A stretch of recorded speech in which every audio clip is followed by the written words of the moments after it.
Hello friends, मैं doctor गरिमा बैरागी आपका बहुत बहुत स्वागत करती हूँ मेरे YouTube channel Usha homeopathic clinic पर।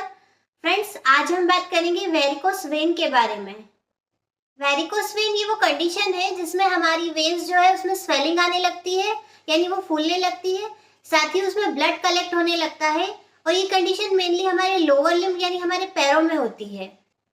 हम जानते हैं हमारी बॉडी में सर्कुलेटरी सिस्टम होता है जिसका काम होता है पूरी बॉडी में ब्लड को सर्कुलेट करना। हार्ट हमारा एक मेन ऑर्गन होता है जो कि ब्लड को पंप करता है और आर्टरीज इस ब्लड को पूरी बॉडी में डिस्ट्रीब्यूट करती है। वेन्स का काम होता है उसी ब्लड को रिटर्न वापस हार्ट तक लेकर जाना। वेन्स में वॉल्स होते हैं जिसकी मदद से ब्लड जो है वो अपर डायरेक्शन में फ्लो कर पाता है। और ये वेन्स जब अपना काम ठीक से नहीं कर पाती तो ब्लड वहां कलेक्ट होने लगता है, वेन्स फूलने लगती है और साथ ही वेन्स का आकार भी चेंज होने लगता है। और इसी डिसीज कंडीशन को हम कहते हैं वेरिकोस वेन।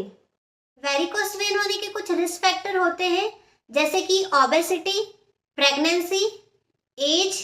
बढ़ती उम्र के साथ हमारी वेन्स की फ्लेक्सिबिलिटी कम होने लगती है जिसकी वजह से वेरिकोस वेन हो सकता है। और साथ ही कुछ ऐसे प्रोफेशनल्स जिसमें हमें लंबे समय तक खड़े रहने का काम होता है जिसकी वजह से हमारी वेन्स पर इफेक्ट आने लगता है और वेरिकोस वेन हो जाता है। वेरिकोस वेन के कुछ मेन सिम्टम्स होते हैं जैसे कि पैरों में बहुत ज्यादा दर्द होना, वेन्स हमें हमारी स्वेलिंग दिखाई देती है, साथ ही ब्लूइश डिस्कलरेशन दिखाई देता है, यानी वो नीले रंग की दिखाई देती है क्योंकि वहां पर ब्लड कलेक्ट हो रहा है। और वेन्स कभी कभी उसका आकार भी चेंज कर लेती है, यानी उलझी हुई सी भी दिखाई दे सकती है। अब हम जान लेते हैं वेरिकोस वेन के प्रिवेंशन, या फिर अगर ये डिसीज आपको हो गई है तो उसको बढ़ने से रोकने के लिए हम क्या क्या कर सकते हैं। सबसे पहले तो हमें लॉन्ग ड्यूरेशन तक खड़े रहने को अवॉइड करना होगा। साथ ही नाइट में सोते हुए हमें पैरों में पिलो लगाकर सोना चाहिए और स्टॉकिंग्स का हम यूज कर सकते हैं, उसकी मदद से ब्लड रिसर्कुलेट होने लगता है। अब हम जान लेते हैं वेरिकोस वेन के होम्योपैथिक ट्रीटमेंट के बारे में। होम्योपैथिक ट्रीटमेंट के द्वारा आप वेरिकोस वेन को ठीक कर सकते हैं। होम्योपैथिक मेडिसिन के द्वारा हमारी जो वेन की वॉल्स है वो रिपेयर होने लगती है जिससे कि ब्लड का फ्लो प्रॉपर होने लगता है और इसी तरीके से स्वेलिंग और पेन में भी आराम होने लगता है।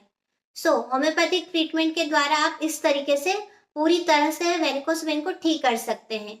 अगर आप भी वेरिकोस वेन से सफर कर रहे हैं तो होम्योपैथिक ट्रीटमेंट लेकर उसे पूरी तरीके से ठीक करें। आज के लिए इतना ही। Thank you and take care.